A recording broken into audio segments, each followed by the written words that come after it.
Hello hello hello everyone, কেমন আছো তোমরা সবাই? অবশ্যই আমাকে বলবে। আমি তো খুবই ভালো আছি। আর এই মুহূর্তে এত খুশি যে তোমাদের জন্য একটা সুন্দর করে ক্লাসও নিয়ে আসলাম, যেটা হচ্ছে ভূমিরূপ গঠনকারী প্রক্রিয়া। সেই ভূমিরূপ ক্লাস 12-এর থার্ড সেমিস্টারে যারা ভূগোল পড়ছো, সেই ভূগোল বিষয়ের যে 2 নম্বর যে অধ্যায়টা রয়েছে সেটা সম্পর্কে আজকে আমি আলোচনা করব। বিশেষ করে পুঞ্জিত ক্ষয় যে ব্যাপারটা রয়েছে সেই ব্যাপারটা নিয়ে আমি আজকে ডিসকাশন করব। সেখান থেকে যে ধরনের এমসিকিউ প্রশ্ন আসতে পারে সেটা নিয়েও আমি আজকে এই ভিডিওতে কিন্তু আলোচনা করব। তো তোমরা প্রথম থেকে অবশ্যই শেষ পর্যন্ত ভিডিওটা দেখো, এবং আমি যে এমসিকিউ প্রশ্নগুলো দেবো সেটা কিন্তু রেডি করার এবং ফুলফিল সেটাকে রিভিশন করার চেষ্টা করো, কারণ পরীক্ষা কিন্তু খুব শীঘ্রই চলে আসবে। ঠিক আছে? তো প্রথম থেকে দেরি না করে শেষ পর্যন্ত আমরা ভিডিওটা শুরু করি, এবং তোমরা প্রথম থেকে শেষ পর্যন্ত ভিডিওটা মনোযোগ সহকারে দেখতে থাকো। ঠিক আছে? তো দেখো, আজকে আমরা বিষয়টা যেটা পড়বো সেটা হচ্ছে ভূমিরূপ গঠনকারী প্রক্রিয়া। তো এই যে ভূমিরূপ গঠনকারী প্রক্রিয়া জিনিসটা রয়েছে, তো সেটা হচ্ছে ভূমিরূপ গঠনকারী মানে গঠন করছে একটা প্রক্রিয়া। তো আমাদের যে ভূমিরূপ মানে কি? ভূমিরূপ মানে আমাদের যে বর্তমানে আমরা যদি দেখি যে এমন সময়ে এক সময় কি হতো, আমাদের যে মানে পৃথিবী যে রয়েছে, পৃথিবীর যে ভূত্বক রয়েছে সেটা কিন্তু সমতল আকৃতি ছিল। কিন্তু কিভাবে পাহাড়, পর্বত, মালভূমি, সমভূমি এগুলো কিভাবে সৃষ্টি হলো? তো এইগুলো হচ্ছে ভূমি। পর্বত, মালভূমি, সমভূমি এগুলো হচ্ছে কি ভূমি, এগুলো হচ্ছে ভূমিরূপ। তো এই যে ভূমিরূপগুলো গঠিত হলো, পাহাড়গুলো গঠিত হলো, মালভূমি গঠিত হলো উঁচু নিচু, তো সেই যে জিনিসগুলো গঠিত হলো সেটা কিভাবে গঠিত হলো, কোন কোন প্রক্রিয়ার মাধ্যমে, ঠিক আছে, কিভাবে এই পাহাড়, পর্বত, মালভূমি এগুলো সৃষ্টি হলো। মানে এই যে পাহাড় রয়েছে, মালভূমি রয়েছে, তার সাথে সমভূমি, এই তিনটে জিনিস কিভাবে সৃষ্টি হলো, এটা নিয়েই যে চ্যাপ্টার সেটাই হচ্ছে ভূমিরূপ গঠনকারী প্রক্রিয়া। অর্থাৎ এই যে বিষয়টা রয়েছে পাহাড়, মালভূমি, সমভূমি এগুলো কিভাবে সৃষ্টি হলো, এই বিষয় নিয়ে যে অধ্যায়টা রয়েছে সেটাই হচ্ছে ভূমিরূপ গঠনকারী প্রক্রিয়া। এখান থেকে একটা মোস্ট ইম্পর্টেন্ট কোশ্চেন্স রয়েছে, যেটা আমি আমার নোট থেকে তোমাদেরকে বলে দিচ্ছি। রয়েছে সেটা হচ্ছে যে সমস্ত প্রক্রিয়ার মাধ্যমে পৃথিবীর বিভিন্ন ধরনের ভূমিরূপ গঠন সম্পন্ন হয় তাকে ভূগাঠনিক প্রক্রিয়া বা ভূমিরূপ গঠনকারী প্রক্রিয়া বলা হয়। তাহলে যদি পরীক্ষায় প্রশ্ন আসে যে যে প্রক্রিয়াগুলির মাধ্যমে ভূমিরূপ গঠিত হয় সেই প্রক্রিয়াগুলোকে কি বলে, সেটা হচ্ছে ভূমিরূপ গঠনকারী প্রক্রিয়া বলা হয়। কারণ যেই প্রক্রিয়াগুলির মাধ্যমে ভূমিরূপ অ্যাকচুয়ালি গঠিত হচ্ছে, যে প্রক্রিয়ার মাধ্যমে এই ভূমিরূপগুলি গঠিত হচ্ছে সেটাকেই বলা হচ্ছে কি ভূমিরূপ গঠনকারী প্রক্রিয়া। এবং এই যে ভূমিরূপটা গঠিত হচ্ছে সেটা মূলত দুই ধরনের শক্তির দ্বারা, সেটা মেইনলি হচ্ছে দুই ধরনের শক্তি দ্বারা। কি কি? একটা হচ্ছে পার্থিব আর একটা হচ্ছে মহাজাগতিক। পার্থিব একটা হচ্ছে পার্থিব আর একটা হচ্ছে মহাজাগতিক। মহাজাগতিক। তো মেইনলি আমাদের যে ভূমিরূপগুলি গঠিত হচ্ছে সেই ভূমিরূপগুলি গঠিত হওয়ার পেছনে দুটো বিষয় রয়েছে, যেটা হচ্ছে প্রথমটা হচ্ছে পার্থিব, আর দ্বিতীয়টা রয়েছে মহাজাগতিক। পার্থিব মানে পৃথিবীর অভ্যন্তরে বা পৃথিবীর যে বিষয়গুলো, মানে বায়ুমণ্ডল থেকে পৃথিবী ভূত্বক অবধি যে জিনিসগুলো রয়েছে সেটা হচ্ছে পার্থিব। অর্থাৎ পৃথিবীর যে জিনিসগুলোর দ্বারা আমাদের ভূমিরূপ গঠিত হচ্ছে বা পাহাড়, পর্বত, মালভূমি, সমভূমি এগুলো সৃষ্টি হচ্ছে, সেটাই সেই প্রক্রিয়াগুলোকে বলা হচ্ছে পার্থিব প্রক্রিয়া। আর মহাজাগতিক মানে মহাকাশ থেকে কি আসতে পারে, সেখানে উল্কাপিণ্ড আসতে পারে, ধূমকেতু, এই জিনিসগুলো যখন বাইরে থেকে, অর্থাৎ পৃথিবীর বাইরে থেকে যখন এই জিনিসগুলোর প্রভাবে যখন আমাদের ভূত্বকে মানে পৃথিবী পৃষ্ঠে যখন আমাদের পাহাড় সৃষ্টি হচ্ছে, মালভূমি সৃষ্টি হচ্ছে, সমভূমি সৃষ্টি হচ্ছে, সেই প্রক্রিয়াগুলোকে বলা হচ্ছে মহাজাগতিক প্রক্রিয়া।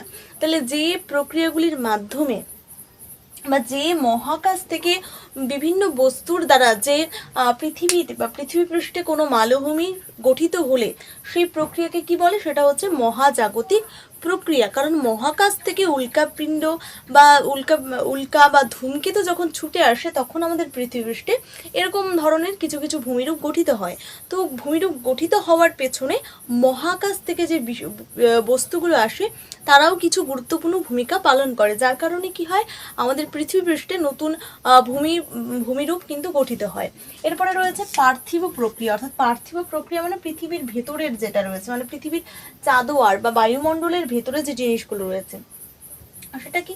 পার্থিব প্রক্রিয়া আবার দুটো প্রকার। পার্থিব প্রক্রিয়া হচ্ছে দুটো প্রকার। প্রথমত হচ্ছে পার্থিব প্রক্রিয়া মানে পার্থিব মানে বাইরের, পৃথিবীপৃষ্ঠের বাইরের যে প্রক্রিয়াগুলো রয়েছে সেটা হচ্ছে পার্থিব। পার্থিব প্রক্রিয়া দুই প্রকার, একটা হচ্ছে অন্তর্জাত প্রক্রিয়া,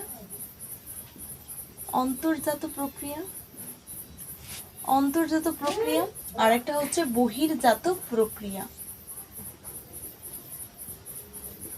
জাত প্রক্রিয়া, প্রক্রিয়া। তো প্রথমত যেটা রয়েছে সেটা হচ্ছে অন্তর্জাত প্রক্রিয়া। তো আমাদের যে ভূমিরূপ পার্থিব প্রক্রিয়ার মধ্যে যেটা রয়েছে সেটা হচ্ছে অন্তর্জাত প্রক্রিয়া। তো এই অন্তর্জাত বিষয়টা কি? অন্তর্জাত প্রক্রিয়া মানে হচ্ছে পৃথিবী পৃষ্ঠ, ধরো এটা পৃথিবী, এই পৃথিবীর ভেতর থেকে যে জিনিসগুলো রয়েছে বা ভেতরের যে বস্তুগুলোর দ্বারা আমাদের ভূপৃষ্ঠে কি হচ্ছে, কোনো রকম পাহাড় সৃষ্টি হচ্ছে, পর্বত সৃষ্টি হচ্ছে, মালভূমি সৃষ্টি হচ্ছে, সেই প্রক্রিয়াগুলি অর্থাৎ পৃথিবী যে রয়েছে পৃথিবীর অন্তর্জাত শক্তিগুলির দ্বারা। অন্তর্জাত শক্তি কি হতে পারে? সেটা ম্যাগমা হতে পারে, সেটা ভূমিকম্প হতে পারে। তো সেই সমস্ত বস্তুগুলির দ্বারা আমাদের ভূত্বকে কি হতে পারে, সেখানে পাহাড়, পর্বত, মালভূমি ইত্যাদি সৃষ্টি হয়। সেই প্রক্রিয়াগুলোকে কি বলা হয়? অন্তর্জাত প্রক্রিয়া। মানে অন্তর বা অভ্যন্তরে বা পৃথিবীর অভ্যন্তরে কোনো বস্তুর দ্বারা, কোনো প্রক্রিয়ার দ্বারা যখন আমাদের ভূপৃষ্ঠে পাহাড়, পর্বত, মালভূমি সৃষ্টি হচ্ছে সেটাই হচ্ছে অন্তর্জাত প্রক্রিয়া। অন্তর্জাত প্রক্রিয়া আমি দেখি যখন আমাদের ভেতর থেকে ম্যাগমা, যখন লাভা বেরিয়ে আসে তখন লাভা কি হয়, শীতল বা কঠিন হয়ে সেটা বাইরেই কিন্তু জমাটবদ্ধ হয়ে দীর্ঘদিন এক স্থানে যখন পড়ে যায় তখন একটা পাহাড় সৃষ্টি হয়। তো পাহাড় সৃষ্টি হওয়ার পেছনে অন্তর্জাত প্রক্রিয়ার কিন্তু একটা গুরুত্বপূর্ণ ভূমিকা পালন করে। কারণ অন্তর্জাত মানেই হচ্ছে সেখানে পৃথিবীপৃষ্ঠের ভেতরের যে অন্তর বা তার ভেতরের যে জিনিসগুলো রয়েছে সেটাই হচ্ছে কি অন্তর্জাত শক্তি। তো সেই অন্তর্জাত শক্তিগুলির দ্বারা, পৃথিবীপৃষ্ঠের অন্তর্জাত শক্তিগুলির দ্বারা আমাদের ভূপৃষ্ঠে কোনো রূপ ভূমিরূপ সৃষ্টি হলে সেটাকে বলা হচ্ছে কি অন্তর্জাত প্রক্রিয়া। অন্তর্জাত প্রক্রিয়ার কয়েকটা উদাহরণ যদি দেখি, উদাহরণ হবেই ম্যাগমা আর পাশাপাশি ভূমিকম্প, ভূমিকম্প, ভূমিকম্প। আর বহির্জাত প্রক্রিয়া মানে বাইরের, বহি মানে কি বাইরের, মানে পৃথিবীপৃষ্ঠের বাইরের যে বিষয়গুলো বা বিষয়বস্তুগুলো রয়েছে, মানে পৃথিবীর ভিতরে নয়, পৃথিবীর বাইরে এই দিকটা যে জিনিসগুলো রয়েছে সেই জিনিসগুলো দ্বারা পৃথিবীপৃষ্ঠে কোনোরূপ ভূমিরূপ গঠিত হলে সেটাকে বলা হচ্ছে বহির্জাত প্রক্রিয়া, অর্থাৎ বাইরের। তাহলে কোনোরূপ বাইরের শক্তিগুলো দ্বারা আমাদের পৃথিবীপৃষ্ঠে যখন কোনোরূপ ভূমিরূপ সৃষ্টি হচ্ছে সেটাকে বলা হচ্ছে বহির্জাত প্রক্রিয়া। আর বহির্জাত প্রক্রিয়া যে কাজগুলো করা হয়, বহির্জাত প্রক্রিয়া যে বিষয়গুলি বা যে জিনিসগুলি অংশগ্রহণ করে সেটা হচ্ছে কি নদী। পৃথিবীর বাইরে রয়েছে কি নদী, পৃথিবীর ভেতরে তো আর নেই, মানে ভূত্বকের ভেতরে তো আর নেই। তো পৃথিবীর বাইরে রয়েছে কি নদী, হিমবাহ রয়েছে যেটা বরফের চাই, সমুদ্র তরঙ্গ রয়েছে, সমুদ্রের যে তরঙ্গ সেইগুলোর দ্বারা, অথবা বৃষ্টিপাত হতে পারে। ঠিক আছে, তো এই সমস্ত বিষয়গুলির দ্বারা যখন আমাদের কি হচ্ছে ভূমিরূপ বা ভূত্বকে পৃথিবীপৃষ্ঠের ওপরিভাগে কোনোরূপ ভূত্বক বা ভূমিরূপ সৃষ্টি হচ্ছে সেটাকে বলা হচ্ছে বহির্জাত প্রক্রিয়া। অর্থাৎ পৃথিবীর বাইরের শক্তিগুলোর দ্বারা, অর্থাৎ পৃথিবী যে রয়েছে তার বাইরের শক্তিগুলি, সমুদ্র তরঙ্গ হতে পারে বা সেটা বৃষ্টিপাত হতে পারে, বৃষ্টিপাতের দ্বারা, বা সেটা নদীর দ্বারা হতে পারে, আবার সেটা কি হতে পারে সমুদ্র তরঙ্গ, নদী, বৃষ্টিপাত। ঠিক আছে, এই সমস্ত বা বরফের চাই মানে হচ্ছে বরফ। ঠিক আছে, তো হিমবাহ, তো সেই সমস্ত হিমবাহ, নদী, এগুলো যে রয়েছে, সমুদ্র তরঙ্গ, বৃষ্টিপাত, এগুলো কি আছে পৃথিবীর ভেতরে নেই, তো পৃথিবীর বাইরে রয়েছে। তো সেই বহির্জাত যে সমস্ত বস্তুগুলোর দ্বারা আমাদের ভূপৃষ্ঠে কোনো ভূত্বক বা ভূমি সৃষ্টি হলে সেটাকে বলা হচ্ছে বহির্জাত প্রক্রিয়া। তাহলে প্রথমেই গেল হচ্ছে ভূমিরূপ গঠনকারী প্রক্রিয়া, অর্থাৎ ভূমিরূপ কিভাবে গঠিত হচ্ছে। তো প্রথমেই ভূমিরূপ গঠনকারী প্রক্রিয়ার বা প্রশ্ন আসতে পারে যে ভূমিরূপ গঠনকারী প্রক্রিয়ার মূল দুটি উৎসের নাম লেখো, বা ভূমিরূপ গঠিত হওয়ার পেছনে যে দুটি শক্তি বা প্রক্রিয়া বিশেষ কার্যকরী ভূমিকা পালন করে, তাহলে সেটা হবে কি একটা পার্থিব প্রক্রিয়া, একটা মহাজাগতিক প্রক্রিয়া। পার্থিব প্রক্রিয়া কয় প্রকার প্রশ্ন আসতেই পারে, সেটা হচ্ছে দুই প্রকার। কি কি? একটা হচ্ছে অন্তর্জাত প্রক্রিয়া আর একটা হচ্ছে বহির্জাত প্রক্রিয়া। পার্থিব মানে কি পৃথিবীর, তো পৃথিবীর একটা ভেতরের শক্তি আছে, একটা বাইরের শক্তি আছে, যেগুলো ভেতরের সেটা কি অন্তর্জাত, এবং যেটা বাইরের রয়েছে সেটা হচ্ছে বহির্জাত। এবং অন্তর্জাত প্রক্রিয়াগুলির দ্বারা পৃথিবীপৃষ্ঠে কোনোরূপ ভূমিরূপ সৃষ্টি হলে সেটাকে বলা হচ্ছে কি অন্তর্জাত প্রক্রিয়া। পৃথিবীর বাইরের যে বস্তুগুলো রয়েছে সেই বস্তুগুলির দ্বারা পৃথিবীপৃষ্ঠে কোনোরূপ ভূমিরূপ সৃষ্টি হলে সেটাকে বলা হচ্ছে বহির্জাত প্রক্রিয়া। তাহলে প্রথমেই হচ্ছে এই কোশ্চেন্সগুলো হয়ে গেল। এরপরে যেটা আমরা পড়বো সেটা খুবই গুরুত্বপূর্ণ কোশ্চেন্স, যেটা তোমাদের এইচএস এক্সামের জন্য সেখান থেকে কিন্তু গুরুত্বপূর্ণ এমসিকিউগুলো আসার চান্স অনেকাংশই বেশি। তো সেটা নিয়ে আমি এখন আলোচনা করব। এখান থেকে যে জিনিসটা সবচেয়ে বেশি ইম্পর্টেন্ট এবং এখান থেকে প্রশ্ন আসতে পারে, ঠিক আছে? তো প্রথমেই কি বহির্জাত প্রক্রিয়া, অর্থাৎ আমরা জানলাম যে বাইরের শক্তি। কি কি বাইরের শক্তি? নদী, হিমবাহ, বায়ু প্রবাহ, সমুদ্র তরঙ্গ। বায়ু প্রবাহের, যখন বায়ু প্রবাহিত হচ্ছে তখন বালি এক স্থান থেকে অন্য স্থানে যাচ্ছে। তো এক স্থান থেকে যখন অন্য স্থানে যাচ্ছে, যাওয়ার ফলে সেই যেই স্থানে যাচ্ছে বা যেই স্থানে বালিগুলি পতিত হচ্ছে সেই স্থান কি হচ্ছে? উঁচু হচ্ছে, এবং স্বাভাবিকভাবেই সেখানে মালভূমির সৃষ্টি হচ্ছে। তো এভাবেই ভূমিরূপ গঠনকারী প্রক্রিয়া কিন্তু কার্যকরী ভূমিকা পালন করে কি বহির্জাত শক্তিগুলি। তো বহির্জাত শক্তিগুলি যখন কাজ করে তখন কি হয়? সেখানে 3 ধরনের ভূমিরূপ গঠিত হয়। কি কি সেখানে কি কি প্রক্রিয়া হতে পারে সেটা হচ্ছে দেখে নাও। প্রথমেই যেটা হবে সেটা হচ্ছে অবরোহণ, বা সেটা আরোহণ বলি, আরোহণ। আরেকটা কি? আরেকটা হচ্ছে অবরোহণ। আরেকটা কি হতে পারে? জৈবিক।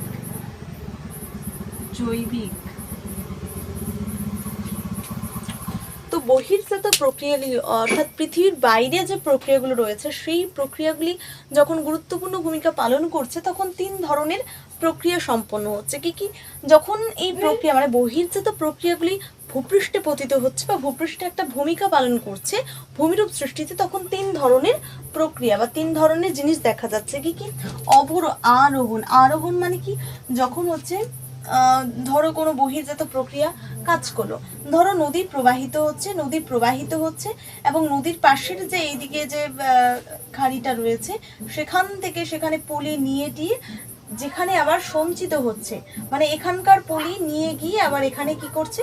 সঞ্চয় করছে। ধরো এখানের যে পলিগুলো ছিল সেই পলিগুলোকে ভাসিয়ে নিয়ে আবার এখানে সঞ্চয় করছে, এখানে জড়ো করছে।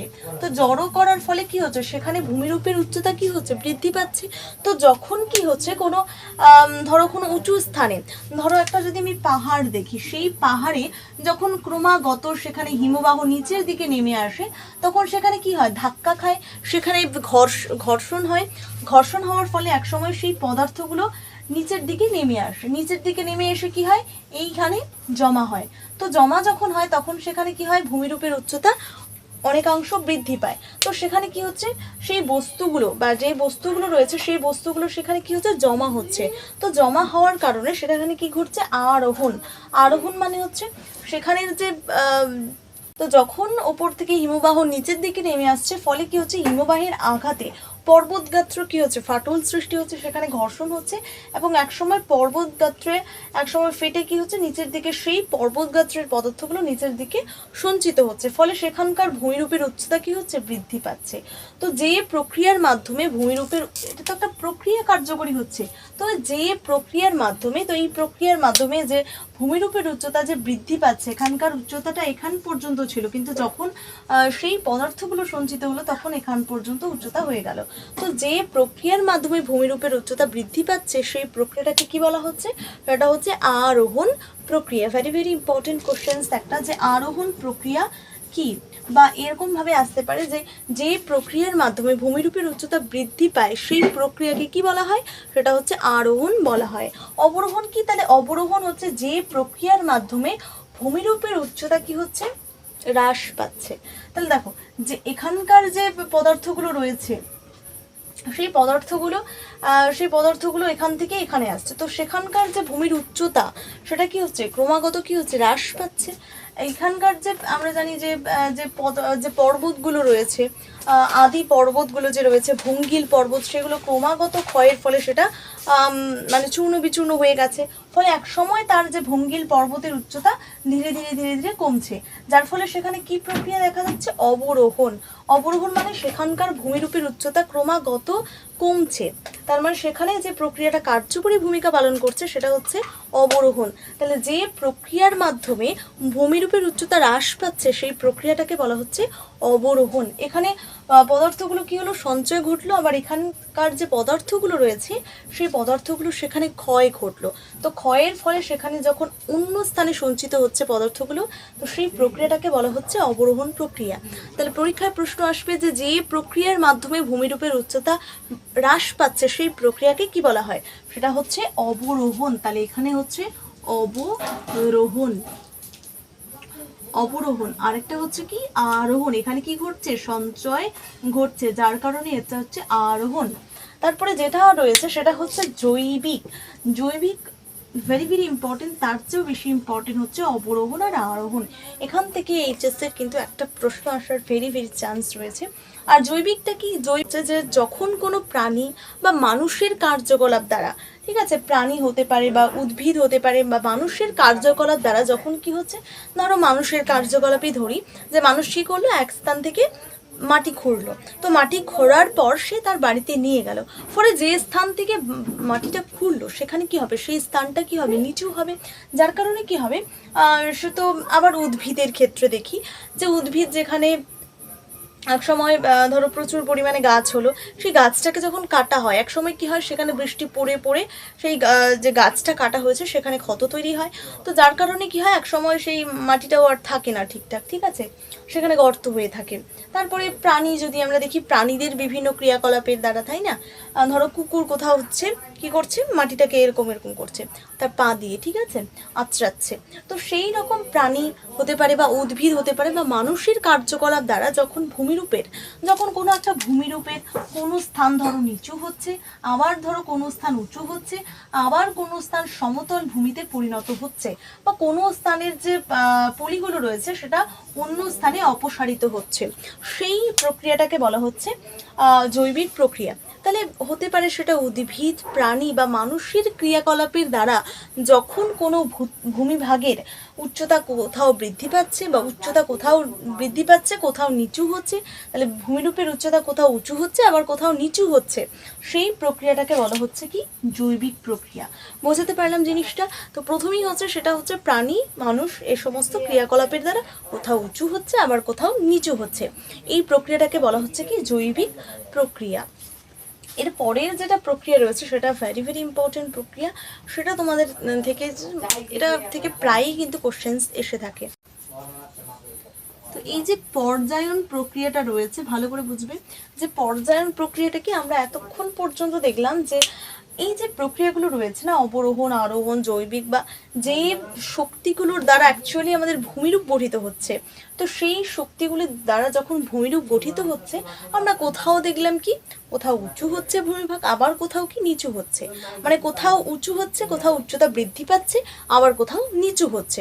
তো পর্যায়ন প্রক্রিয়া দেখা যাচ্ছে যে ভূমিভাগের সমস্ত বন্ধুরতা মানে কি? উঁচু নিচু, ঢেউ খেলানো। তো ভূমিরূপের যে সমস্ত বন্ধুরতাকে, যত বন্ধুরতাই থাকুক না কেন, মানে যত উঁচু নিচু থাকুক না কেন, সে সমস্ত বন্ধুরতাকে অপসারণ করে, মানে কি এক জায়গা থেকে এখানকার যখন জিনিসটা হচ্ছে কি, এখানে ধরো খাল রয়েছে, তো সেটাকে ভরাট করে, মানে সমস্ত বন্ধুরতাকে অপসারণ করে বা অপসারিত করে, যে স্থানে বালি আছে সেই স্থানের বালি আরেক স্থানে, তো এরকম করে সমস্ত বন্ধুরতাকে অপসারণ করে, বা এক জায়গায় বালি রয়েছে সেটা অপসারিত হয়ে অন্য জায়গায়, আবার সেখানকার বালি অন্য জায়গায়, তো অপসারিত করে করে এখানকার বালি এখানে, এখানকার বালি এখানে, এখানকার বালি এখানে, তো একসময় অপসারিত করে করে সমস্ত ভূমিভাগের যে সমস্ত বন্ধুরতা রয়েছে, উঁচু নিচু রয়েছে, সেই উঁচু নিচুকে অপসারিত করে যখন সমতল পৃষ্ঠে পরিণত, একসময় ভূমিরূপটা সমতল পৃষ্ঠে, এই যে সমান যে রয়েছে সেই সমতল পৃষ্ঠে পরিণত হয়, তো সেটাকেই বলা হচ্ছে কি? পর্যায়ন প্রক্রিয়া বা গ্রেডেশন, যেটাকে ইংলিশে বলা হয় গ্রেডেশন। Gradation gradation. তাহলে গ্রেডেশন কি বা পর্যায়ন প্রক্রিয়া কি? ভূমিভাগের সমস্ত বন্ধুরতা বা উঁচু নিচুকে, ঠিক আছে, অপসারিত করে সমতল পৃষ্ঠে পরিণত করাকেই বলা হচ্ছে পর্যায়ন বা ক্রমায়ন প্রক্রিয়া। এটাকে কিন্তু পর্যায়ন বলা হচ্ছে, আবার ক্রমায়ন প্রক্রিয়াও বলা হচ্ছে, ক্রমায়ন বা গ্রেডেশন প্রক্রিয়া। এই যে পর্যায়ন বা ক্রমায়ন যে প্রক্রিয়াটা রয়েছে সেটা হচ্ছে গ্রেডেশন। তো এই যে প্রথম গ্রেড শব্দটি রয়েছে না, সেই গ্রেড শব্দটি প্রথম কে ব্যবহার করেন? ভেরি ভেরি ইম্পর্টেন্ট কোশ্চেন্স, আমি এখানে নামটা লিখে দিচ্ছি। তো যে গ্রেড বা গ্রেডেশন যে রয়েছে বা পর্যায়ন প্রক্রিয়ার যে না ইংলিশ নামটা রয়েছে সেটা হচ্ছে কি গ্রেডেশন। তো প্রশ্ন আসবে, তো এই যে গ্রেড শব্দটি প্রথম কে ব্যবহার করেছিলেন? ভেরি ভেরি ইম্পর্টেন্ট কোশ্চেন্স তোমাদের এইচএস এক্সামের জন্য, প্লিজ এই কোশ্চেন্সটা একটু মনোযোগ সহকারে দেখবে, ঠিক আছে? তো এই যে গ্রেড শব্দটি বা এখানে বলা হচ্ছে গ্রেডেশন, কিন্তু এখানে গ্রেড থেকে গ্রেডেশন, তো এই গ্রেড শব্দটি প্রথম কে ব্যবহার করেছিলেন? সেটা হচ্ছে জে কে গিলবার্ট।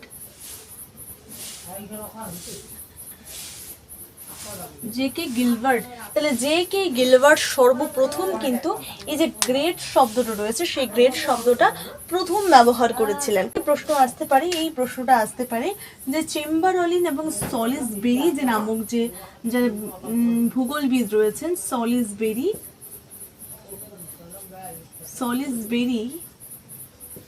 বা চেম্বারলিন যারা ছিলেন, চেম্বারলিন, তাহলে চেম্বারলিন এবং সলিসবেরি যিনি ছিলেন, তাহলে চেম্বারলিন বা সলিসবেরি এই যে দুজন ভূগোলবিদ ছিলেন, এরা হচ্ছে বহির্জাত প্রক্রিয়া, মানে বাইরের যে শক্তিগুলো রয়েছে, যে শক্তিগুলোর প্রভাবে আমাদের ভূমিরূপ সৃষ্টি হচ্ছে, তো সেই বহির্জাত প্রক্রিয়াগুলিকে তিনি হচ্ছে চেম্বারলিন এবং সলিসবেরি সেই বহির্জাত প্রক্রিয়াগুলিকে কিন্তু পর্যায়ন প্রক্রিয়া বলে বা ক্রমায়ন প্রক্রিয়াও কিন্তু বলেছেন। তাহলে প্রশ্ন আসতেই পারে যে কোন বিজ্ঞানী বা কোন ভূগোলবিদ এই পর্যায়ন বা বহির্জাত প্রক্রিয়াগুলিকে পর্যায়ন প্রক্রিয়া বলেছেন? তাহলে সেটা হচ্ছে চেম্বারলিন এবং সলিসবেরি, এই দুজন ভূগোলবিদ হচ্ছে এই বহির্জাত প্রক্রিয়াগুলিকে পর্যায়ন বা ক্রমায়ন প্রক্রিয়া বলেও কিন্তু এটা মন্তব্য করেছেন। তো এখানে দেখতে পাচ্ছ অবরোহণ। তো অবরোহণ মানে কি? অবরোহণ মানে আমরা প্রথমেই দেখলাম যে কোনো স্থান যখন কি হচ্ছে সেই যে উঁচু স্থান বা সেখানকার যে উঁচু স্থানটা রয়েছে না, সেখানকার আমি দেখালাম সেখানকার যে উঁচু স্থানটা রয়েছে এক সময় ক্ষয়ে যাচ্ছে, তো এই যে ক্ষয়ে যাচ্ছে সেটা হচ্ছে কি অবরোহণ। তো অবরোহণ জিনিসটা যে রয়েছে, অবরোহণ প্রক্রিয়ার মাধ্যমে এক সময় কি হচ্ছে ভূমিভাগটা নিচু হয়ে যাচ্ছে। তো নিচু হওয়ার পেছনে কয়েকটা পদ্ধতি কিন্তু বিশেষভাবে কাজ করে। ধরো একটা ভূমিরূপ রয়েছে, সেই ভূমিরূপটা উঁচু ভূমিরূপ, এক সময় সেটা নিচু হয়ে গেল, তো তার নিচু হয়ে যাওয়ার পেছনে উঁচু ভূমিভাগ যখন নিচু হয়ে যায় বা উঁচু ভূমিভাগের উচ্চতা, তাহলে যেই ভূমিভাগের উচ্চতা হঠাৎ হ্রাস পেলে সেই প্রক্রিয়াকে কি বলা হয়? অবরোহণ। মানে ভূমিভাগের উচ্চতা হ্রাস পেয়ে যাচ্ছে, কমে যাচ্ছে, সেটাকে বলা হচ্ছে অবরোহণ। তো এখানে যেটা বিষয় সেটা হচ্ছে যে অবরোহণ যে প্রক্রিয়াটা রয়েছে, হঠাৎ করে কিন্তু একটা প্রক্রিয়ার মাধ্যমে বা যে কোনো শক্তির প্রভাবে কিন্তু একটা ভূমিভাগ নিচু হয়ে যাচ্ছে না, সেখানে তিনটে পদ্ধতি মেনলি কাজ করছে। সেই তিনটে পদ্ধতি কিন্তু তিনটে পদ্ধতির দ্বারা, তিনটি প্রক্রিয়ার দ্বারা কি হচ্ছে একটি ভূমিভাগ নিচু হয়ে যাচ্ছে। ধীরে ধীরে ধীরে ধীরে সেখানে যদি ক্ষয় করে তাহলে এক সময় কি হবে? সেটা ধীরে ধীরে ধীরে ধীরে নিচু হয়ে যাচ্ছে। তো এক সময় কি হচ্ছে এই প্রক্রিয়াটা ধীরে ধীরে কার্যকরী করার ফলে এক সময় সেটা নিচু হয়ে যাচ্ছে। তো এই নিচু হয়ে যাওয়ার পেছনে মূলত তিনটে পদ্ধতি কাজ করে। এই যে ধীরে ধীরে ধীরে ধীরে নিচু হয়ে যাচ্ছে সেটার জন্য তিনটে পদ্ধতি মেনলি কাজ করে। সেই পদ্ধতিটা কি? প্রথমেই যেটা হচ্ছে সেটা হচ্ছে আবহ বিকার। মনে রাখো, শুধুমাত্র মনে রাখো যে আবহ বিকার, তারপরে যেটা রয়েছে সেটা হচ্ছে পুঞ্জিত ক্ষয়, তারপরে রয়েছে ক্ষয়ী ভবন। এই তিনটে পদ্ধতির দ্বারা বা তিনটে প্রক্রিয়ার দ্বারা মূলত হচ্ছে ভূমিভাগ, একটি উঁচু ভূমিভাগ সেটা কিন্তু নিচু হয়ে যাচ্ছে। তাহলে তিনটি পদ্ধতি বা প্রক্রিয়ার দ্বারা প্রথমেরটা হচ্ছে আবহ বিকার, তারপরেটা কি পুঞ্জিত ক্ষয়, 3 নম্বরটা কি ক্ষয়ী ভবন। তো এই মূলত এই পদ্ধতিগুলির দ্বারা একটা উঁচু ভূভাগ সেটা কিন্তু নিচু হয়ে যাচ্ছে। এবার আমরা সেগুলো নিয়ে আলোচনা করব এবং সেখান থেকে যেটা মোস্ট ইম্পর্টেন্ট প্রশ্ন সেটা হচ্ছে পুঞ্জিত ক্ষয়। সেই পুঞ্জিত ক্ষয়টা থেকে কিন্তু কোশ্চেন্স আসবে, এটুকু আমি তোমাদেরকে বলতে পারি, ঠিক আছে? তো সেখানে কনসেপ্ট ক্লিয়ার করে সেটা পড়তে হবে, যাতে করে যে কোনো প্রশ্নই তোমাদের সেটা অ্যাটেন্ড করতে পারো, যেহেতু সেখানে এমসিকিউ প্রশ্ন খুব ক্রিটিক্যাল বা ভাইটাল ধরনের প্রশ্ন কিন্তু আসতেই পারে। তো এবার যে বিষয়টা আমাদের পড়তে হবে সেটা হচ্ছে যে অবরোহণ। আমরা দেখলাম যে যখন ভূমিভাগের যে উঁচু স্থানটা নিচু হয়ে যাচ্ছে সেই প্রক্রিয়াটাকে বলা হচ্ছে অবরোহণ। এবার যেটা মেইনলি বুঝতে হবে যে অবরোহণ যে প্রক্রিয়াটা হচ্ছে, অর্থাৎ উঁচু স্থান যখন নিচু হয়ে যাচ্ছে, এর হওয়ার পেছনে তিনটে পদ্ধতি কিন্তু গুরুত্বপূর্ণ ভূমিকা পালন করছে। যেটা হচ্ছে প্রথমেই হচ্ছে আবহ বিকার, তারপরে রয়েছে পুঞ্জিত ক্ষয়, তারপরে ক্ষয়ে ভবন। আবহবিকার জিনিসটা কি? আবহবিকার জিনিসটা হচ্ছে যখন আবহাওয়ার কোনো রূপ, ধরো আমি পর্বতের দিকেই যদি যাই, সেখানে পর্বতের ওপরিয়াংশে আমরা ওপরিভাগে যদি আমরা দেখি কোনো একটা পাথর রয়েছে, যেটা ব্যাসল্ট শিলা বা সেটা ডলোমাইট শিলা বা যে কোনো ধরনের শিলা হতে পারে, শিলা বা চুনা পাথর যদি ধরি, সেখানে শিলা রয়েছে। তো এই শিলা যখন কি হচ্ছে, উষ্ণতা ধরো সূর্যরশ্মির প্রভাবে কি হচ্ছে, সেখানে কি হচ্ছে, সেই শিলার মধ্যে কি হচ্ছে, তাপ বৃদ্ধি পাচ্ছে, সেই শিলাটা একসময় গরম হয়ে যাচ্ছে। আবার যখন আর্দ্রতা মানে মেঘাচ্ছন্নতা যখন সেখানে বিরাজ করছে, সেই পাথরটা একসময় কি হচ্ছে, সেখানে আর্দ্রতা মানে ঠান্ডা একটা, তার মধ্যে একটা ভাব কিন্তু থাকছে। এরপরে যখন আবার বৃষ্টিপাত হচ্ছে, অর্থাৎ রোদের বা পরে যখন বৃষ্টিপাত হচ্ছে, যার ফলে কি হচ্ছে, সেই শিলাটার ওপর এক ধরনের চাপের সৃষ্টি হচ্ছে বা বৈষম্যমূলক এক ধরনের চাপের সৃষ্টি হচ্ছে। কিভাবে? এক সময় সে উষ্ণতাটা নিচ্ছে, আবার এক সময় সে আবার সেখানেই আবার কি হচ্ছে, বৃষ্টিপাত হচ্ছে। তো উষ্ণতার একটা তারতম্য কিন্তু সেখানে পরিলক্ষিত হচ্ছে। তো এক সময় যখন উষ্ণতাটা বেড়ে যাচ্ছে, আবার হঠাৎ করে সেখানে বৃষ্টি হচ্ছে, পরে শিলার মধ্যে কিন্তু চাপ বৃদ্ধি পাচ্ছে, যার কারণে শিলার মধ্যে এক ধরনের চাপের সৃষ্টি হচ্ছে। ভেতরের অংশটা যে রয়েছে, সেই ভেতরের অংশটা বাইরের যে অংশটা রয়েছে সেটা হচ্ছে খুলে যেতে, বারবার কিন্তু খুলে যেতে চাইছে। এবারে ভেতরের যে দেখো, ভেতরের যে শিলাটা রয়েছে সেটা ক্রমাগত কি হবে, সেটার বাইরের যে শিলাটা রয়েছে সেই শিলার কি হবে, উষ্ণতাটা অনেকাংশই বেশি হবে। আর ভেতরের যে শিলাটা রয়েছে সেখানে কি হবে, সহজেই সূর্যরশ্মি পৌঁছাতে সঠিকভাবে পারবে না, যার কারণে সেই শিলাটায় একটু ঠান্ডা ভাব বিরাজ করবে। অন্যদিকে বাইরের যে শিলা স্তরটা রয়েছে শিলার মধ্যে, সেই শিলার স্তরটা কিন্তু উষ্ণতা ক্রমাগত বাড়বে। অন্যদিকে সেই শিলার উপরে যখন আবার বৃষ্টিপাত হচ্ছে, তখন সেই শিলার মধ্যে একটা চাপের সৃষ্টি হচ্ছে, একটা বৈষম্যমূলক চাপের সৃষ্টি হচ্ছে, যার কারণে একসময় শিলাটা, মূল যে শিলাটা রয়েছে অর্থাৎ ভেতরের যে শিলাটা রয়েছে সেটা মূল শিলা, তো সেই মূল শিলা থেকে একসময় সরে যেতে চাইছে, মানে ফেটে যেতে চাইছে, যার কারণে একসময় কিন্তু শিলাটা হচ্ছে মূল শিলা থেকে এভাবে ফাটল ধরার মতো এক ধরনের এবড়ো খেবড়ো ধরনের এক ধরনের ফাটল সৃষ্টি করছে, যেটাকে আমরা প্রথমেই বলি হচ্ছে, আগেই জানি যে স্বল্প মোচন যেটাকে বলা হচ্ছে, মানে পেঁয়াজের খোসার মতো এক ধরনের সরে যাচ্ছে শিলাগুলো, ফাটল সৃষ্টি হচ্ছে। তো সেটাই হচ্ছে কি আবহবিকার বা আবহাওয়ার বিভিন্ন উপাদান দ্বারা, সেখানে বৃষ্টিপাত এটাও একটা আবহাওয়ার উপাদান, তারপরে সেখানে রয়েছে আর্দ্রতা বা উষ্ণতা, এই সমস্ত কিছুই কি একটা আবহাওয়ার উপাদান। তো আবহাওয়ার বিভিন্ন উপাদান দ্বারা যখন আমাদের ভূত্বকে বা ভূমিরূপের যখন কোনো রূপ একটা বৈষম্যমূলক চাপের সৃষ্টি হচ্ছে, এক সময় সেই শিলার মধ্যে ফাটল সৃষ্টি হচ্ছে, এবং সেই যে শিলাগুলি মূল শিলা থেকে নিচের দিকে ছোট ছোট হয়ে পড়ে থাকছে, এবং সেই যে শিলাগুলি ফাটল হচ্ছে, ফেটে যাচ্ছে, ঠিক আছে, ফলে টুকরো টুকরো হয়ে সেই শিলাগুলি কিন্তু উপরিভাগেই অবস্থান করছে বা উপরিভাগেই কিন্তু অবস্থান করছে। তো একসময় সেটা হচ্ছে এখানেই কিন্তু বা মূল শিলার আশেপাশেই কিন্তু পড়ে থাকছে, সেটাকেই বলা হচ্ছে আবহবিকার। তাহলে আবহবিকার জিনিসটা কি, যখন হচ্ছে আবহাওয়ার বিভিন্ন উপাদান দ্বারা যখন কি হচ্ছে সেই শিলার মধ্যে ফাটল সৃষ্টি হচ্ছে, এবং সেই ফাটলজাত যে পদার্থগুলো রয়েছে, সেই ফাটলজাত পদার্থগুলো হচ্ছে মূল যে শিলাটা রয়েছে তার পাশেই কিন্তু পড়ে থাকছে, সেটাকেই কি বলা হচ্ছে, আবহবিকার। এটা কিন্তু খুব ইম্পর্টেন্ট একটা গুরুত্বপূর্ণ কোশ্চেন, যেটা এইচএসে কিন্তু আসতে পারে। এরপরে যেটা রয়েছে সেটা হচ্ছে পুঞ্জিত ক্ষয়। পুঞ্জিত ক্ষয় মানে কি, যখন সেই আবহাওয়ার বিভিন্ন উপাদান দ্বারা যখন সেখানে ক্ষয় ঘটছে, যে পদার্থগুলো ক্ষয়িত হচ্ছে, সেই ক্ষয়িত পদার্থগুলো যখন মাধ্যাকর্ষণ, আমরা জানি পৃথিবী যে রয়েছে, পৃথিবী তার ছোট বড় প্রত্যেকটি বস্তুকে কিন্তু তার কেন্দ্রের দিকে টানছে, যার কারণে কি হচ্ছে, এক সময় যে কোনো বস্তু যদি আমরা একটা বল ছুঁড়ি, সেই বলটা নিচে পড়ে কেন, শুধুমাত্র মাধ্যাকর্ষণ বা অভিকর্ষজ বলের কারণে।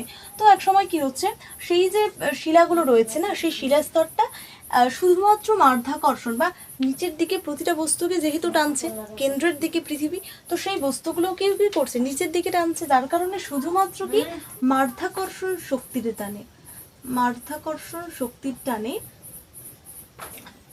শুধুমাত্র মাধ্যাকর্ষণ শক্তির টানে, তাহলে যখন শুধুমাত্র মাধ্যাকর্ষণ শক্তির টানে সেই আবহবিকার গ্রস্ত যে পদার্থগুলো রয়েছে বা স্থিতিল পদার্থগুলো রয়েছে, সেই পদার্থগুলো যখন নিচের দিকে নেমে আসে সেটাকে বলা হচ্ছে পুঞ্জিত ক্ষয়। তাহলে আবহাওয়ার যে বিভিন্ন উপাদানগুলো রয়েছে সেই উপাদান দ্বারা যখন শিলার মধ্যে ফাটল সৃষ্টি হচ্ছে এবং সেটা মূল শিলা স্তরের পাশেই পড়ে থাকছে, সেটাকে বলা হচ্ছে আবহবিকার। আবহবিকার। এরপরে কি, সেই আবহবিকার গ্রস্ত যে সমস্ত পদার্থগুলো রয়েছে সেই পদার্থগুলো যখন শুধুমাত্র মাধ্যাকর্ষণ শক্তির টানে নিচের দিকে, কোনো রকম কেউ টানছে না, কোনো কিছু হচ্ছে না, কোনো প্রক্রিয়াও না, শুধুমাত্র মাধ্যাকর্ষণ শক্তির টানে যখন সেই পদার্থগুলো নিচের দিকে নেমে আসছে সেটাকে বলা হচ্ছে কি, সেটাকে বলা হচ্ছে পুঞ্জিত ক্ষয়। সেটাকে বলা হচ্ছে পুঞ্জিত ক্ষয়। পুঞ্জিত হচ্ছে যখন এই যে আবহবিকার গ্রস্ত যে সমস্ত পদার্থগুলো রয়েছে আমরা দেখলাম সেই পদার্থগুলো একসময় মাধ্যাকর্ষণ শক্তির টানে নিচের দিকে নেমে আসছে, যেটাকে বলা হচ্ছে পুঞ্জিত ক্ষয়।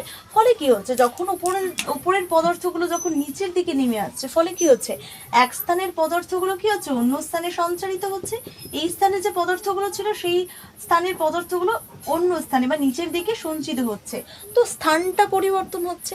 তো যখন কোনো যে ক্ষয়ীভূত পদার্থ যখন এক স্থান থেকে অন্য স্থানে সঞ্চিত হয় সেটাকেই কি বলা হয়, ক্ষয়ীভবন।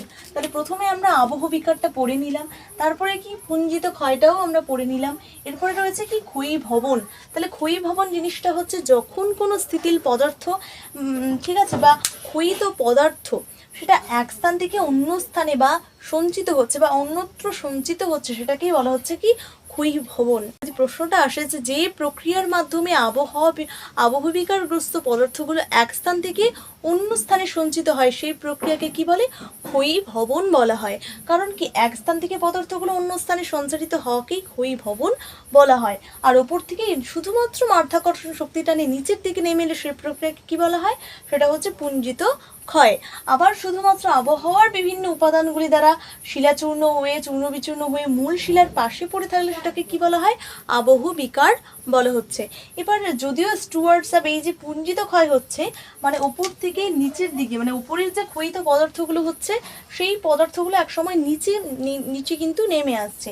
এবং স্টুয়ার্টসআপ ভূবিজ্ঞানী কি, স্টুয়ার্টসআপ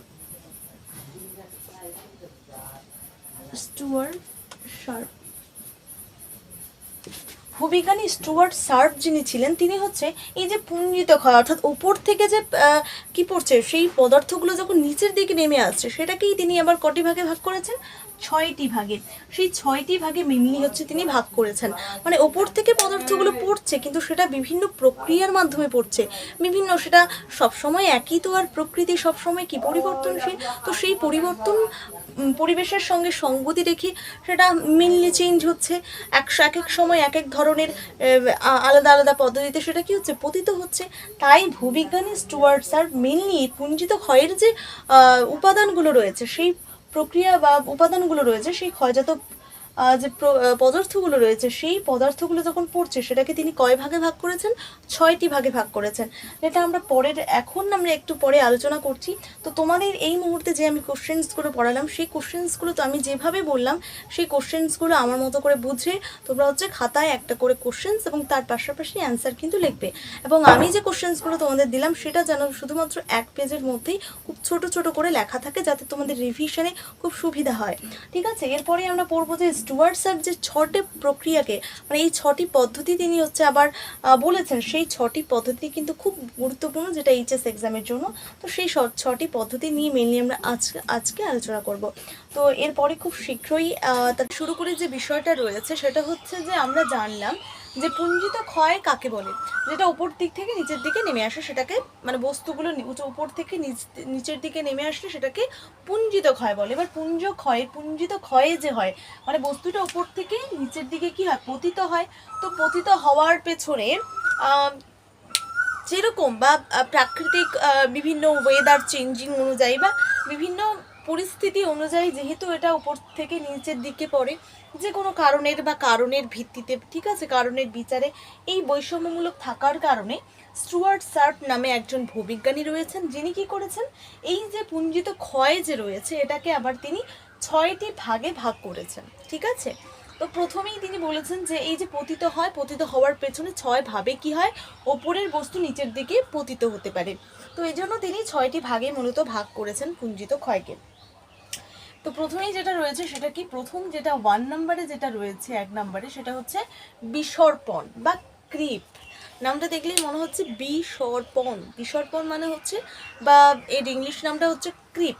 তো বিসর্পণ মানে কি, ভূমিঢাল বেয়ে অতি শিথিল পদার্থ সমূহের অতি ধীরে ধীরে নিয়মিতভাবে নিচের দিকে নেমে আসাকে কি বলে, ক্রিপ বা বিসর্পণ বলে। তাহলে বিসর্পণ হচ্ছে উপরিভাগে যে শিথিল পদার্থ, শিথিল পদার্থ মানে যেগুলো হচ্ছে পিচ্ছিল ভাব বা যেগুলো আলগাভাবে ওপরের দিকে রয়েছে, তো সেই শিথিল পদার্থ বা সেই টুকরোগুলো যেগুলো এখনই পড়বে, তো সেই সমস্ত শিথিল পদার্থ যখন ঢালবে, কি বলেছে, অতি ভূমি ঢালবে, যখন ঢালবে শিথিল পদার্থ, মানে এই শিথিল পদার্থ সমূহের অতি ধীরে ধীরে, মানে খুবই ধীরে ধীরে যখন নিচের দিকে নেমে আসে, সেটাকে বলা হচ্ছে কি, সেটাকে বলা হচ্ছে বিসর্পণ বা ক্রিপ ইংরেজিতে বলা হচ্ছে।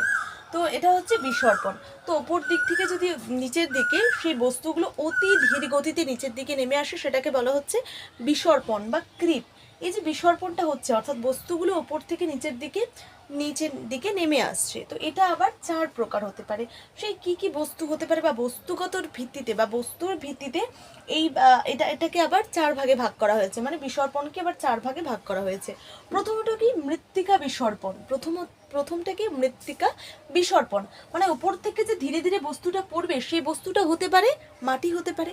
তো সেইটা মাটি যদি পড়ে যায়, মানে ওপরে যে বস্তুগুলো রয়েছে সেটা যদি মাটি হয় এবং সেই মৃত্তিকা যদি হয়, সেই মৃত্তিকা যদি ওপর থেকে নিচের দিকে ধীর গতিতে নেমে আসে, তাকে কি বলে, মৃত্তিকা বিসর্পণ। মানে বিসর্পণ মানেই ধীরে ধীরে নেমে আসবে, এবং সেটা যদি মৃত্তিকা নেমে আসে, মানে মাটি নেমে আসে, এটা তাহলে কি, মৃত্তিকা বিসর্পণ।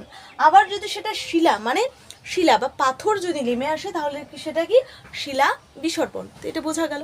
তো এটা যদি শিলা যদি অতি ধীরে ধীরে নিচের দিকে নেমে আসে, সেটাকে বলা হচ্ছে শিলা বিসর্পণ। আবার যদি ট্যালাস বিসর্পণটাকে, সবচেয়ে যেটা ইম্পর্টেন্ট সেটা হচ্ছে ট্যালাস বিসর্পণ। এই ট্যালাস বিসর্পণটা কি, ট্যালাস বিসর্পণ কিন্তু পরীক্ষার জন্য গুরুত্বপূর্ণ প্রশ্ন, যে অতি শীতল পার্বত্য অঞ্চলে, মানে পাহাড়ি অঞ্চল কি সবসময় শীতল হয়, তো সেই শীতল পার্বত্য অঞ্চলে তীক্ষ্ণ কোণযুক্ত বা কোণযুক্ত প্রস্তরখণ্ড বা ধারালো কোণযুক্ত ট্যালাস, মানে বরফের টুকরো, সেই টুকরো জল সম্পৃক্ত হয়ে ধীরে ধীরে নিচের দিকে নেমে এলে তাকে বলা হচ্ছে, ধীরে ধীরে যদি নিচের দিকে নেমে আসে তাকে বলা হচ্ছে ট্যালাস বা স্ক্রি। মানে হচ্ছে পাহাড়ি অঞ্চল কি হয়, সবসময় বরফে জমা থাকে, তো বরফের যে টুকরোগুলো রয়েছে সেগুলো কি হয়, মানে কোণযুক্ত, মানে বা বরফের টুকরো হতে পারে, বা সেটা পাহাড়ি অঞ্চলের পাহাড়ের টুকরো এরকম তীক্ষ্ণ, বা পাথরের তীক্ষ্ণ কোণযুক্ত এরকম প্রস্তরখণ্ড থাকতে পারে। তো সেই প্রস্তরখণ্ডগুলো যখন বৃষ্টির দ্বারা জল সম্পৃক্ত হতে পারে, বা সেখানে বরফ দ্বারা জল সম্পৃক্ত হয়ে যখন নিচের দিকে ধীরে ধীরে ধীরে ধীরে নেমে আসে, সেটাকে বলা হচ্ছে ট্যালাস বা স্ক্রি। এরপরে রয়েছে শিলা বা হিমবাহ বিসর্পণ। শিলা বা হিমবাহ বিসর্পণটা কি, শিলা, তো এবার শিলা হিমবাহ বিসর্পণটা কি, যে হিমবাহ বিসর্পণ, শিলা হিমবাহ বিসর্পণ মানে হচ্ছে যে হিমবাহের যে ক্ষয়জাত পদার্থগুলো রয়েছে, মানে হিমবাহ যখন নিচের দিকে নেমে আসে, তখন তার নেমে আসার সহিত কি হয়, সেখানে কি ঘষা লাগে, ঘষা খাওয়ার জন্য সেখানে অনেকগুলো গুটি গুটি পাথরখণ্ড নিচের দিকে সেই হিমবাহের সাথে কি হয়, নিচের দিকে ধীরে ধীরে নামতে শুরু করে। তো সেটাকে কি বলা হচ্ছে, শিলা বা হিমবাহ বিসর্পণ। তো মেনলি মনে রাখবে যে এই যে স্থিতিল পদার্থগুলো বা পার্বত্য অঞ্চলে যে স্থিতিল পদার্থগুলো রয়েছে, সেই পদার্থগুলো ধীরে ধীরে নিচের দিকে নেমে এলে সেটাকে বলা হচ্ছে বিসর্পণ। তো আমি 4টা বিষয় নিয়ে, প্রথমেই একটা আসলে বিসর্পণ কি, এরপরে তার যে 4টা ভাগ রয়েছে সেটা নিয়েও আলোচনা করলাম। এবার এই প্রশ্নগুলো অ্যাকচুয়ালি কিভাবে আসতে পারে সেটা নিয়ে তোমাদের সন্দেহ থাকতে পারে, যে কিভাবে এই প্রশ্নগুলো অ্যাকচুয়ালি পরীক্ষা আসবে। ডেট তো এইভাবে আসবে না, যে যেটা আছে যেটা আমি পড়ালাম সেভাবে তো আসবে না, কারণ বোর্ড এক্সামের কোশ্চেন্স অনেকটাই ঘুরিয়ে ফিরিয়ে হয়। তো সেই জন্য আমি বলছি কনসেপ্ট ক্লিয়ার করো, সর্বদা কনসেপ্ট ক্লিয়ার করো, এবং তার পাশাপাশি যে কোশ্চেনগুলো রয়েছে সেগুলো কনসেপ্ট ক্লিয়ার করে একটু মুখস্থ, যেটা মুখস্থ করার বিষয় সেটা মুখস্থ করার চেষ্টা করো। তো আমি যে মেনলি আমি প্রশ্নগুলো আসতে পারে সেটা আমি আমার নোট থেকে বলে দিচ্ছি, ঠিক আছে? তো মৃত্তিকা বিসর্পণটা যে রয়েছে সেটা কিভাবে অ্যাকচুয়ালি আসতে পারে, ঠিক আছে? তো এটা অ্যাকচুয়ালি কিভাবে আসতে পারে, তো প্রথমেই আসতে পারে যে নির্বিচ্ছিন্নভাবে মৃত্তিকার কণা পার্বত্য ঢাল বরাবর খুব ধীর গতিতে নিচের দিকে নেমে আসার প্রক্রিয়াকে কি বলে, সেটাকে বলা হচ্ছে মৃত্তিকা বিসর্পণ। মনে রাখবে, যদি মাটি যদি ওপর থেকে নিচের দিকে নেমে আসে সেটাই কি মৃত্তিকা বিসর্পণ, ঠিক আছে? আর যখন শিলা নেমে আসবে তখন সেটা শিলা বিসর্পণ। এবার শিলা বিসর্পণের যে বিষয়টা রয়েছে সেটা হচ্ছে যে পুঞ্জিত ক্ষয়ের, মানে এই যে পুঞ্জিত ক্ষয়টা যে রয়েছে, মানে পুঞ্জিত ক্ষয় মানে কি উপরের দিক থেকে দিকের বস্তু নিচের দিকে নেমে আসা। তো পুঞ্জিত ক্ষয়ের সবচেয়ে বা সমস্ত প্রক্রিয়া যে রয়েছে, সেই 6টা প্রক্রিয়া রয়েছে, সেই সমস্ত প্রক্রিয়াগুলির মধ্যে সর্বাপেক্ষা যেটা স্থির প্রক্রিয়া, মানে যেটা হচ্ছে ধীর প্রক্রিয়া, সেটা কি, সেটা হচ্ছে শিলা বিসর্পণ। ভেরি আমি বারংবার তোমাদের বলবো, খুব গুরুত্বপূর্ণ প্রশ্ন যে আসতে পারে প্রশ্ন যে পুঞ্জিত ক্ষয়ের সমস্ত প্রক্রিয়াগুলির মধ্যে সবচেয়ে ধীর প্রক্রিয়া কোনটি, তাহলে সেটা কি শিলা বিসর্পণ, সব থেকে ধীর প্রক্রিয়া, মনে রাখবে। এরপরে রয়েছে ট্যালাস বিসর্পণের প্রশ্নটা কিভাবে আসতে পারে, তো এটা আসতে পারে হচ্ছে পার্বত্য অঞ্চলে আবহবিকারের ফলে সৃষ্ট কোণযুক্ত প্রস্তরখণ্ড বা ধারালো পাথরকে বলা হয় কি। তো পার্বত্য অঞ্চলের যে আবহবিকারের ফলে আমরা যদি দেখি যে আমরা দেখলাম পেঁয়াজের খোসার মতো অনেকগুলো সেখানে শিলাটা চূর্ণ বিচূর্ণ হয়ে গেছে, তো সেই শিলা যখন তীক্ষ্ণ কোণযুক্ত আকারের হয়ে যাবে, সেই শিলা যখন প্রস্তরখণ্ড বা ধারালো পাথরকে সেটাকে কি বলা হবে, ট্যালাস বা স্ক্রি। তাহলে ট্যালাস বা স্ক্রি মূলত হচ্ছে যে তীক্ষ্ণ কোণযুক্ত পাথরখণ্ড, সেটাকেই বলা হচ্ছে ট্যালাস। কিভাবে প্রশ্নটা আসবে আমি তোমাদেরকে বলে দিলাম। তো এখান থেকে রয়েছে বিসর্পণ। এবার আরও অনেকগুলো প্রক্রিয়া রয়েছে, 6টা প্রক্রিয়ার মধ্যে একটা প্রক্রিয়া আমরা পড়ে নিলাম, এরপরে রয়েছে কি 5টা প্রক্রিয়া, এবং সেগুলোও পড়ে নিই আজকের ভিডিওতে। এই যেহেতু খুব আলোচনা করব যে এই যে পার্টটা রয়েছে, অর্থাৎ ধীর প্রবাহের যে পার্টটা রয়েছে, প্রথমেই আমরা বললাম কি বিসর্পণ, 2 নম্বর যেটা রয়েছে একটা 6টা পার্টের মধ্যে 2 নম্বর পার্টটা হচ্ছে বিসর্পণ, ঠিক আছে? 3 4 5টা এখানে। তো বিসর্পণ প্রথমকার পার্টটা ক্লিয়ার করলাম, তারপরটা রয়েছে ধীর প্রবাহ বা স্নো ফ্লো। এই ধীর প্রবাহ কথাটার মানেই বুঝতে পারছি যে ধীর প্রবাহ মানে ধীরে ধীরে প্রবাহিত হচ্ছে। তো পুঞ্জিত ক্ষয় প্রক্রিয়াটাই অ্যাকচুয়ালি বোঝা যাচ্ছে যে সেটা একটা ধীর প্রাকৃতিক প্রক্রিয়া। তার পাশাপাশি দেখো যে ধীর প্রবাহের মধ্যে কীভাবে প্রশ্ন আসতে পারে যে 5 ডিগ্রি থেকে 20 ডিগ্রি, তাহলে 5 ডিগ্রি থেকে 20 ডিগ্রি মানে খুব ঢালযুক্ত হবে, ঢাল দিয়ে, মানে 5 থেকে 20 ডিগ্রি ঢালু ভূমি দিয়ে, মানে ঢালু ভূমি দিয়ে যখন সেই কাদা মাটি জল সম্পৃক্ত হয়ে বা স্থিতিল পদার্থগুলো নিচের দিকে নেমে আসে, সেটাকে বলা হচ্ছে কি ধীর প্রবাহ।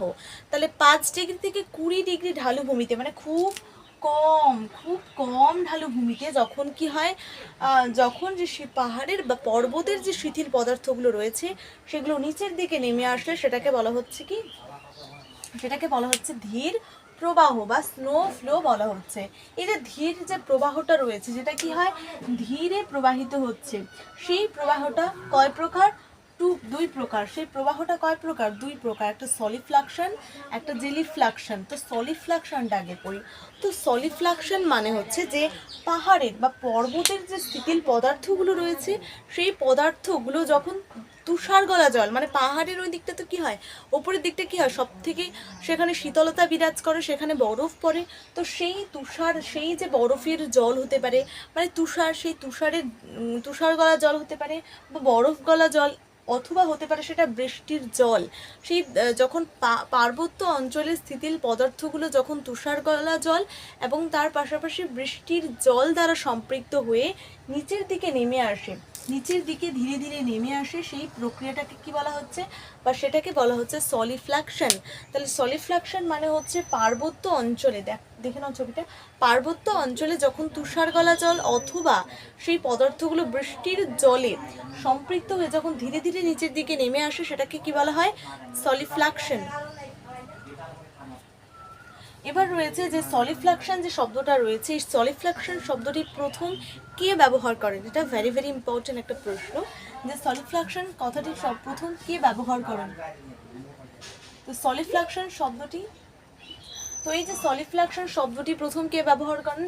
সলিফ্লাকশন শব্দটি প্রথম ব্যবহার করেন হচ্ছে জে.সি. অ্যান্ডারসন। তাহলে জে.সি. অ্যান্ডারসন সর্বপ্রথম কিন্তু সলিফ্লাকশন শব্দটি ব্যবহার করেছিলেন। সলিফ্লাকশন জে.সি. অ্যান্ডারসন। এবার এই যে সলিফ্লাকশন কথাটির অর্থ কী? পরীক্ষায় কিন্তু ভেরি ভেরি ইম্পর্টেন্ট প্রশ্ন আসার চান্স অনেকাংশই বেশি। সলিফ্লাকশন শব্দটি ব্যবহার করেছিলেন কি? এটা হচ্ছে বা এই সলিফ্লাকশন যে শব্দটা রয়েছে মানে অর্থটা রয়েছে, এর অর্থটা কি, মানে সলিফ্লাকশন শব্দের অর্থটা কি? সেটা হচ্ছে মৃত্তিকা প্রবাহ।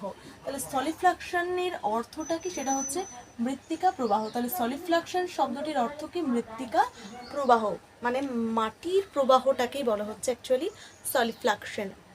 তো সলিফ্লাকশনকে নিয়ে দুটো প্রশ্ন হয়ে গেল। কাকে বলে যদি আসে, যে যখন পার্বত্য অঞ্চল থেকে সেই পদার্থগুলো বা সেই পদার্থগুলো যখন তুষার গলা জল বা বৃষ্টি গলা জলে সম্পৃক্ত হয়ে অতি ধীরে ধীরে নিচের দিকে নেমে আসে, তাকে কি বলা হয়? যদি সেখানে অনেক কিছু দেয়, নগ্নিভবন, পুঞ্জিত ক্ষয়, আবার যদি দেয় সেখানে যদি দেয় বিসর্পণ, আবার যদি দেয় সেখানে সলিফ্লাকশন, তাহলে উত্তরটা হবে সলিফ্লাকশন। এই সলিফ্লাকশন কথাটি কে ব্যবহার করেছিলেন? তাহলে সেটা হবে জে.সি. অ্যান্ডারসন। এই সলিফ্লাকশন কথাটির অর্থ কি? সেটা হচ্ছে কি? মৃত্তিকা প্রবাহ। এরপরে রয়েছে জেলিফ্লাকশন। যেমন সলিফ্লাকশন আসলে কি, এবার আমরা পড়বো হচ্ছে জেলিফ্লাকশন।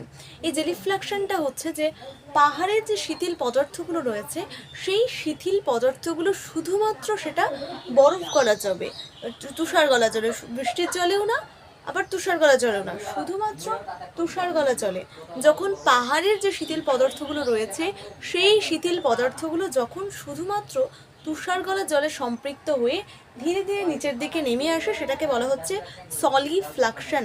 তাহলে সলিফ্লাকশন মানে কি? যখন পাহাড়ের শিথিল পদার্থগুলো যখন শুধুমাত্র তুষার গলা জলে সম্পৃক্ত হয়ে ধীরে ধীরে নিচের দিকে নেমে আসে, তাকে কি বলে? সলিফ্লাকশন। এবারে সলিফ্লাকশন শব্দটি প্রথম হচ্ছে কে ব্যবহার করেছিলেন? বাউলিক।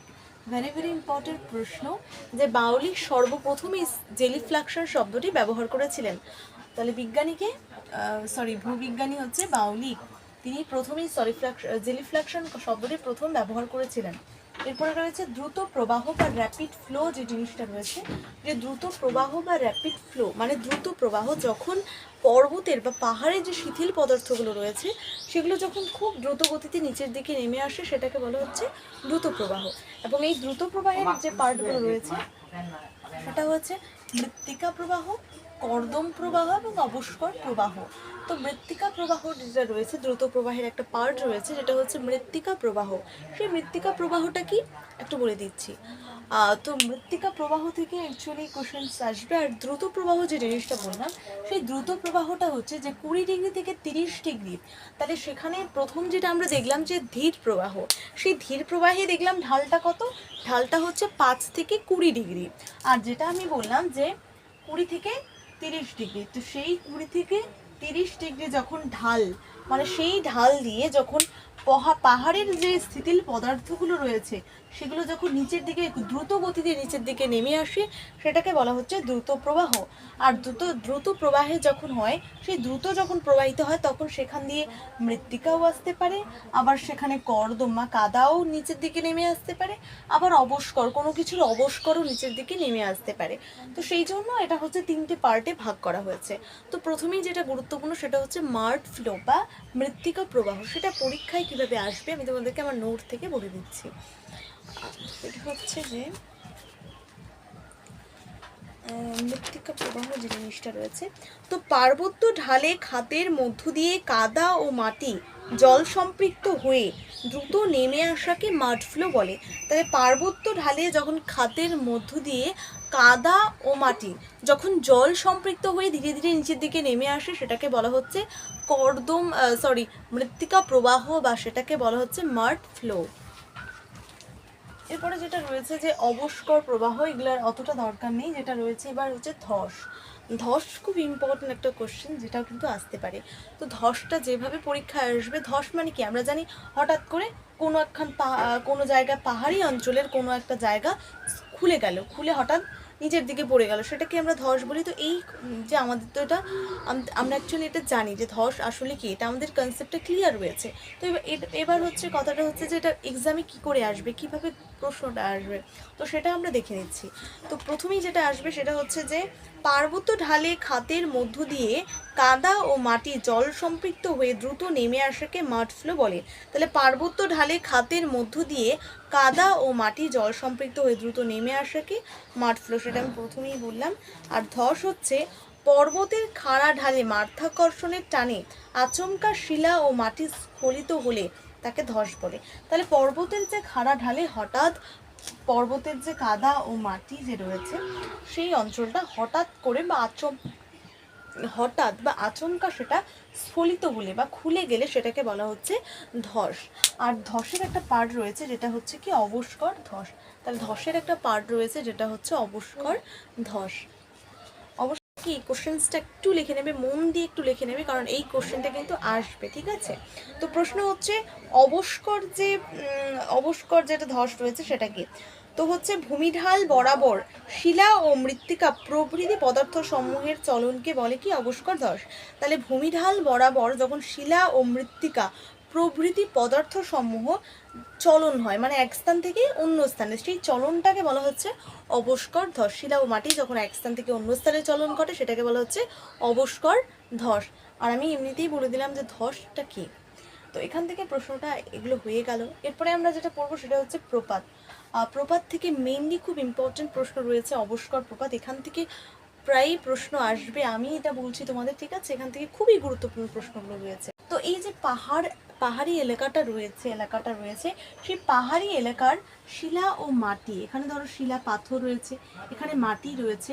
তো শিলা ও মাটির শুধুমাত্র যখন মাধ্যাকর্ষণ শক্তি টানে, আমরা জানি কি আমাদের অভিকর্ষজ টান বা মাধ্যাকর্ষণ শক্তি আমাদের সবসময় পৃথিবীর কি নিচের দিকে টান মারে, নিচের কেন্দ্রের দিকে টানে। তো সেই জন্য শুধুমাত্র সেই টান এতটাই বেশি হয় যে পাহাড়ের যে শিলা ও মাটি রয়েছে সেটা শুধুমাত্র মাধ্যাকর্ষণ শক্তির টানে যখন ওপর থেকে নিচের দিকে নেমে আসে সেটাকেই বলা হচ্ছে কি প্রপাত, ঠিক আছে। শুধুমাত্র সেটা মাধ্যাকর্ষণ শক্তির টানে যখন শিলা ও মাটি নিচের দিকে দ্রুত নেমে আসে তখন সেটাকে বলা হচ্ছে প্রপাত। তো প্রপাত যখন হচ্ছে উপর থেকে নিচের দিকে নেমে আসছে তখন সেটা প্রথম কি নিয়ে নেমে আসছে, সেটা মাটি নেমে আসতে পারে, তাই সেটা মৃত্তিকা প্রপাত হতে পারে। আবার যখন শিলা নেমে আসে তখন শিলা প্রপাত হতে পারে। আরেকটা রয়েছে যেটা হচ্ছে অবস্কর প্রপাত, যখন কোনো কিছুর অবস্কর নিচের দিকে নেমে আসে সেটাকে বলা হচ্ছে কি অবস্কর প্রপাত। তো অবস্কর প্রপাত জিনিসটা কিভাবে কোশ্চেন্সে আসতে পারে রয়েছে, একটা হচ্ছে শিলা প্রপাত হতে পারে, মৃত্তিকা প্রপাত হতে পারে, আরেকটা হচ্ছে অবস্কর প্রপাত। অবস্কর মানে হচ্ছে যে মূল পাথরের যে খণ্ড খণ্ড যে অংশগুলো নিচের দিকে পড়ে থাকে সেই বা শিলার পাথরের কোনো কিছু ছোট ছোট অংশ যখন সেখানে মূল শিলার সেখানেই পড়ে থাকে, ঠিক আছে, খুলে খুলে পড়ে থাকে। তো সেই যে অবস্করগুলো রয়েছে সেগুলো যখন কি করে শুধুমাত্র মাধ্যাকর্ষণ শক্তি টানে যখন নিচের দিকে নেমে আসে সেটাকে বলা হচ্ছে কি, সেটাকেই বলা হচ্ছে ড্রেভিস ফল বা সেটাকেই বলা হচ্ছে প্রপাত, সেটাকেই বলা হচ্ছে কি প্রপাত। তো যখন হচ্ছে সেই পাহাড়ের যে শিলা বা মাটির যে অবস্করগুলো রয়েছে সেগুলো যখন অতি ধীর গতিতে নিচের দিকে নেমে আসে সেটাকে বলা হচ্ছে প্রপাত, অবস্কর প্রপাত। এবং এই যে অবস্কর প্রপাত যে জিনিসটা রয়েছে, এই প্রপাতের 3 নাম্বার পার্টটা হচ্ছে অবস্কর প্রপাত। তো সেই অবস্কর প্রপাত যে রয়েছে, অবস্কর প্রপাত এই অবস্কর প্রপাত শব্দটা প্রথম কে ব্যবহার করেছিলেন, অবস্কর প্রপাত যে রয়েছে এই অবস্কর প্রপাত শব্দটি প্রথম কে ব্যবহার করেছিলেন সেটা হচ্ছে ডেভিস। ভেরি গুরুত্বপূর্ণ একটা প্রশ্ন, যেটা হচ্ছে পরীক্ষার জন্য ভেরি ইম্পর্টেন্ট প্রশ্ন, যে অবস্কর প্রপাত আর ডেভিস। তো অবস্কর প্রপাতটা আমরা জানলাম যখন কি হবে, যখন পাহাড়ের ওপর থেকে শিলা এবং মাটি অবস্কর, সেটা কি হবে অবস্কর হতে হবে, সেগুলো যখন নিচের দিকে নেমে আসবে সেটাকে বলা হচ্ছে আমাদের অবস্কর প্রপাত। আর এই অবস্কর প্রপাত শব্দটি প্রথম ব্যবহার করেছিলেন কি ডেভিস, ঠিক আছে। তো আমি তোমাদেরকে বলে দিলাম যে কীভাবে অবস্কর প্রপাত অর্থাৎ পঞ্জিতে ক্ষয়ের যে ভাগগুলো রয়েছে, যেগুলো মেনলি অনেক ছাত্র অনেক স্টুডেন্টদের বুঝতে অসুবিধা হয় যে কীভাবে আবার এগুলো পার্ট বেরিয়ে গেল, ঠিক আছে। তো মেনলি হচ্ছে পঞ্জিত ক্ষয়ের, যেহেতু স্টুয়ার্টসেপ 6টি ভাগে ভাগ করেছেন তাই এই পার্টগুলো হয়েছে, নাহলে ওপর থেকে নিচে পড়বে এটারও আবার 6টা ভাগ, এই জন্য তিনি বের করেছেন, ঠিক আছে। তো আজকের ভিডিও এখান থেকে কেমন লাগলো তোমাদের ক্লাসটা অবশ্যই আমাকে জানাবে। আর আমি যে কোশ্চেন্সগুলো দিলাম অবশ্যই একটা পেজের মধ্যে সীমাবদ্ধ রেখে প্লিজ আমি দয়া করে বলবো সেটা রিভিশন করার, বারংবার একদিন অন্তর 2 দিন অন্তর রিভিশন করার চেষ্টা করবে, বেশি গ্যাপে ফেলো না, ঠিক আছে। আশা করি রেজাল্ট ভালো হবে। আজকের ভিডিওটা